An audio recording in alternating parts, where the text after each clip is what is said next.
বাড়িতে যাওয়ার আগে বাপ মেয়েকে মনের ইচ্ছা মতো শপিং করে দিলাম। তো কি কি শপিং করলাম সব কিছু আপনাদের সাথে শেয়ার করব। আসসালামু আলাইকুম, সবাই কেমন আছেন? আশা করছি সবাই ভালো আছেন, আমিও ভালো আছি। তো এই তো আমরা সবাই রেডি হয়ে নিয়েছি, মানে আমার বোন এসেছে সিলেট থেকে, তো সেও আমাদের সাথে বাড়িতে যাবে সেজন্য এসেছে। তো সিলেট থেকে সকালে রওনা দিয়েছে, দুপুরে এসে আমাদের বাসায় পৌঁছেছে। তো এখন তারপরে বিকেলের দিকে একটু বের হলাম বাইরে। তো আমার মেয়ের আর আমার হাজবেন্ডের কেনাকাটা হয়নি এখনো, তো বাড়িতে যাবে তাদেরকে কেনাকাটা করে দেব। তো কেনাকাটা করার জন্য এই তো চলে আসলাম। তো প্রথমে একটা শার্টের দোকানে এসে শার্ট নিয়ে নিলাম আমার হাজবেন্ডের জন্য, তারপর একটা কসমেটিকের দোকানে আসলাম। তো আমার মেয়ের জন্য চুড়ি নিতে চেয়েছিলাম, তো চুড়ি দেখতেছিলাম, অনেক ডিজাইনের চুড়ি ছিল। চুড়ি টুড়ি দেখে তারপরে পছন্দ হয় না দেখে চলে গেলাম অন্য দোকানে। তো আমার মেয়ের জন্য তারপরে আমার মানে বোনজির জন্য একটা জামা নেব।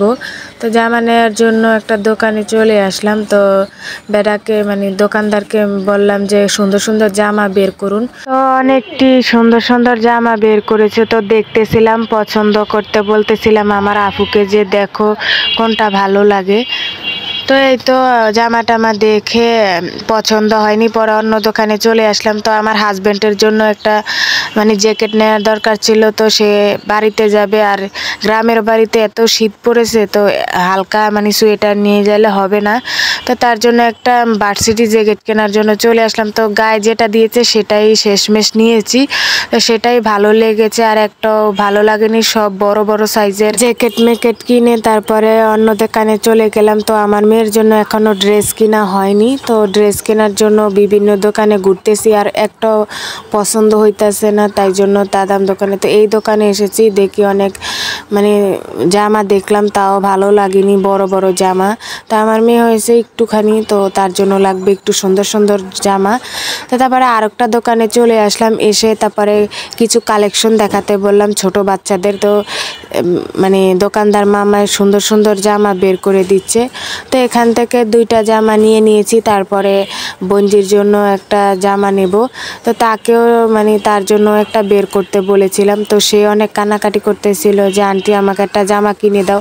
আর বাচ্চা মানুষ বলে কথা, তো যেটা দেখে সেটাই কিনতে ইচ্ছে করে। তো অনেকগুলো জামা দেখেছি, তার ভিতর থেকে মানে একটা জামা নিয়েছি। তো কেনাকাটা করে তো বাড়িতে চলে আসলাম। তো চলেন কি কি কেনাকাটা করেছি। তো এটা আমার বোনজির জন্য নিয়েছি, অনেকগুলা জামা দেখার পর এটা পছন্দ হয়েছিল, তো সেই জামাটা কিনে নিয়েছি। তারপরে আমার মেয়ের জন্য দুইটা কিনেছি। তো চলেন কি জামা কিনেছি দেখাই। তো তার জন্য তার বোনের সাথে ম্যাচিং করে নিয়েছি একটা হলুদ জামা। তো অনেক ঘোরাঘুরির পর পছন্দ হয় না, আর এসব জামা এখন পাওয়া যায় না শীতের সময়। শীতের পোশাক বেশি ওঠে মার্কেটে, তো এগুলো তো বিয়ে শাদিতে পরা হয়। তো অনেকটি দোকান খুঁজে তারপরে বের করে অল্প দামে মানে পাওয়া যায় এরকম নিয়েছি। তো কেমন হয়েছে মার্কেটগুলো অবশ্যই কমেন্ট করে বলবেন। তারপরে আমার হাজব্যান্ডের জন্য দুটো শার্ট নিয়েছি, তো এই যে এই শার্টগুলো নিয়েছি। তো কেমন হয়েছে অবশ্যই কমেন্ট করে জানাবেন।